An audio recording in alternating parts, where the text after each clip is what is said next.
Hello everyone, Justin Patton here with some communication skills and a lesson for you today. And I want to talk about the ego. And let me tell you why, as you're watching this video, I think you need to care about your ego. Because I believe our ego prevents us from truly connecting with people.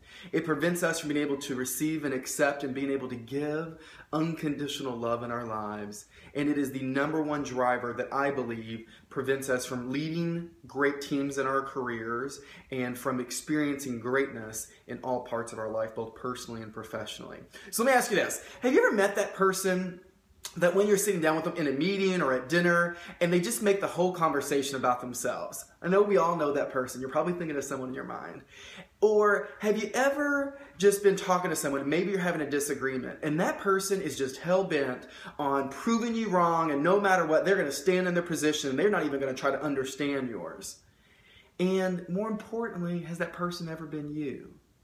And listen, I teach this stuff for a living. And the reason why ego is so important is because for the people that say, well, I don't have an ego, that doesn't apply to me, those are the people that I worry about most. Because as someone who teaches it, I have to constantly be aware of my ego because it rears its crazy, ugly head. And so let me tell you what I believe your ego is and what I think you can do about it. So I believe our ego is like this big old bag that we carry around on ourselves every day, everywhere we go. And inside this bag is what we believe about ourselves. It's our self-image. It's my titles in my life. It's the rewards I've received, the accolades, the recognition. It's how much money I make. It's all my beliefs. Everything that kind of my experiences, what I've been through, I'm carrying it all around on the back of me every day. And it is, if I'm not careful, I'm allowing that stuff to impact every decision, conversation, and the way that I show up. And it's not until I'm willing to put that thing down and drop it that I truly get to accept and embrace the greatness that life really has to give to me. And what I mean by that is, because when we allow our ego or to operate from a place of ego, we are super critical of other people. We believe that our opinion is the right opinion and the only opinion that really matters. Or if you don't agree with my viewpoint, then you don't understand and you obviously just don't get it. You know, in the Course in Miracles, it talks about every decision that we can make in life, every action is either going to come from a place of love or fear. And so when you're operating from a place of love, you're understanding. You're listening to understand versus listening to be right. And when I operate from a place of fear, which is always driven by my ego, I show up completely different.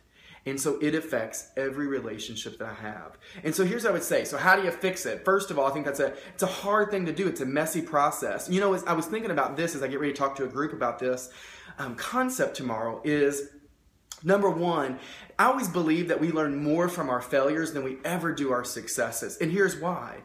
Because I think sometimes when we go through failures or struggles in relationships or careers or just life in general, it breaks down our ego. It breaks us open and forces us to take a look at what's going on and how am I showing up and what am I doing that maybe is not getting me the result, or maybe what I thought before isn't what it needs to happen going forward. So I think our failures and our struggles breaks our ego down, and for a short period of time, we're open to possibly something else.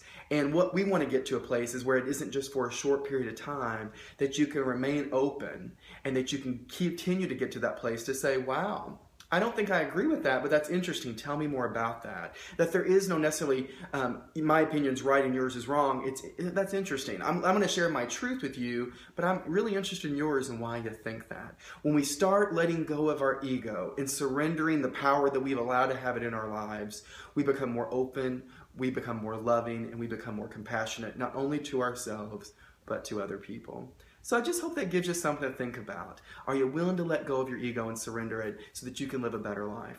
So if no one tells you today they believe in you, please know that I believe in you. I hope you have a wonderful day. I'm excited to go on the road this week. I'm going to be going into school tomorrow and then heading out to a big keynote presentation on Body Language Monday, then to Taco Bell all next week, and then to Texas, and then to Denver at the end of the month. So it's going to be a busy time, but I look forward to staying connected with you. If you like the video and you think it resonates, feel free to share it, all right? I believe in you. Have a great day and go make a difference. Bye-bye, everyone.